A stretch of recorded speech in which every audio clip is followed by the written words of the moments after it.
വിവാഹിതനായ രാമൻകുട്ടി തന്റെ മക്കളെ സ്നേഹിക്കുന്നതിലേറെ മരങ്ങളെ സ്നേഹിച്ചു. പെട്ടെന്നാണ് രാമൻകുട്ടി ആ കാഴ്ച കണ്ടത്. വഴിയിൽ ഒരു ജാതി മരം വീണ് കിടന്നു. രാമൻകുട്ടി ഒട്ടും അമാന്തിച്ചില്ല. ആ മരം പൊക്കാൻ ശ്രമിച്ചു.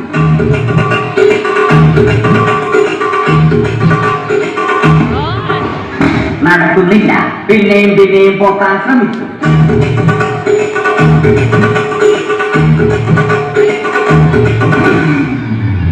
നടക്കുന്നില്ല.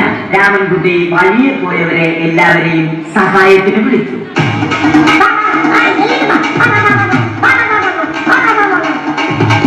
ആരും വന്നില്ല. അവസാനം കുടുംബശ്രീ യൂണിറ്റിൽ തൊഴിലുറപ്പിന് പോകുന്ന പെണ്ണുങ്ങളെ സഹായത്തിന് വിളിച്ചു.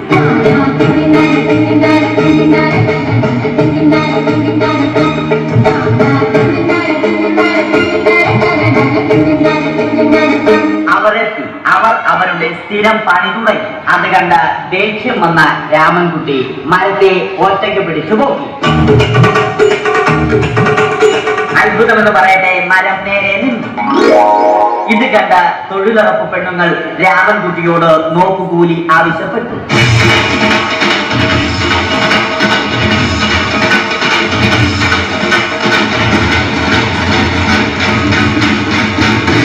പോക്കറ്റില്ലാത്ത ബനിയൻ ധരിച്ച രാമൻകുട്ടിയുടെ പോക്കറ്റ് വരെ കീറിയിട്ടാണ് പെണ്ണുങ്ങൾ പോയത്.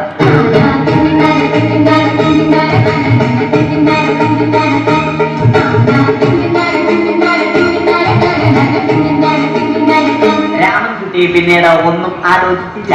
മരത്തിന് ഫാക്ടം പോസ്റ്റ് 2020 സെപ്റ്റംബർ 14 നൽകി. മരം തഴച്ചു വളർന്നു. ഇത് കണ്ട രാമൻകുട്ടിക്ക് സന്തോഷം വന്നു. സന്തോഷം വന്നാലും ദുഃഖം വന്നാലും രാമൻകുട്ടിക്ക് മരത്തിനു ചുറ്റും ഡാൻസ് കളിക്കുക എന്നുള്ളത് രാമൻകുട്ടിയുടെ മാസ്റ്റർ പീസ് ആയിരുന്നു.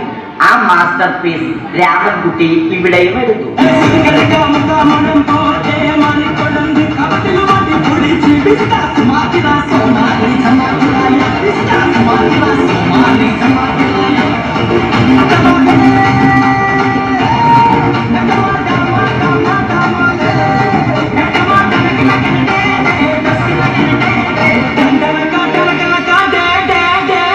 രാമൻകുട്ടി ദൈവത്തോടായി പ്രാർത്ഥിച്ചു, നിങ്ങൾ എനിക്ക് ആയുസ്സും ആരോഗ്യവും തരൂ. ഞാൻ മരങ്ങളെ സംരക്ഷിച്ചു കൊള്ളാം. കാരണം മരം ഒരു വരമാണ്. അവന്റെ പ്രാർത്ഥന ദൈവം കേട്ടു. ആ മാവിൽ നിന്നും വീണ തേങ്ങ രാമൻകുട്ടി മോങ്ങാതെ ഇരുന്നു തിന്നു. അപ്പോഴാണ് രാമൻകുട്ടി മറ്റൊരു കാഴ്ച കണ്ടത്. രാഘവൻ വരുന്നു.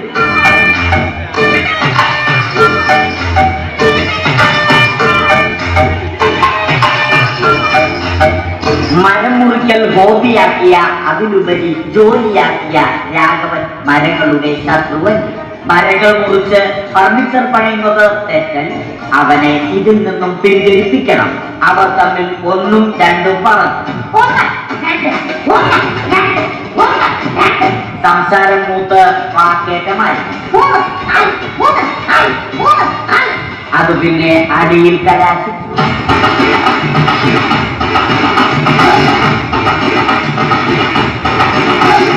നല്ല മനസ്സിന് ഉടമയായ രാമൻകുട്ടി കംപ്ലീറ്റ് അടിയും വാരിക്കൂട്ടി.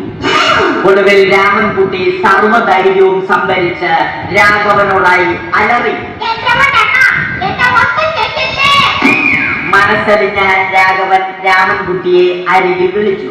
കൈവാക്കിന് കിട്ടിയ രാമൻകുട്ടിയെ രാഘവൻ ഒട്ടിയാക്കി മരത്തിലൊട്ടി.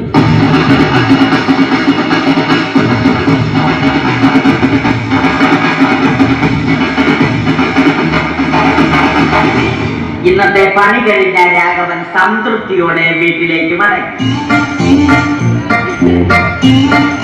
തനിക്ക് തല്ല് കിട്ടിയാലും മരത്തെ രക്ഷിക്കാൻ പറ്റിയ സന്തോഷത്താൽ രാമൻകുട്ടി മരത്തെ കെട്ടിപ്പിടിച്ച് പൊട്ടി കരഞ്ഞു.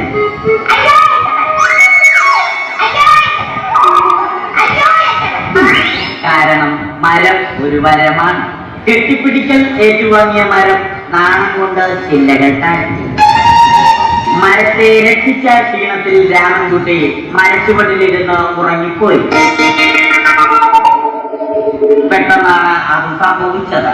പ്രകൃതി അതിന്റെ തനിക്കോണം കാണിച്ചു തുടങ്ങി.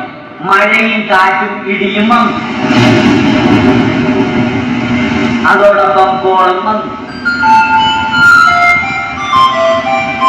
കോളെടുത്ത് രാമൻകുട്ടി പറഞ്ഞു. കോൾ കട്ടായി. രാമൻകുട്ടി ദൈവത്തോടായി പറഞ്ഞു. കാറ്റും മഴയും അതൊന്നും ചെവിക്കൊണ്ടില്ല. രാമൻകുട്ടിയുടെ മരം ആടി ഉലഞ്ഞു.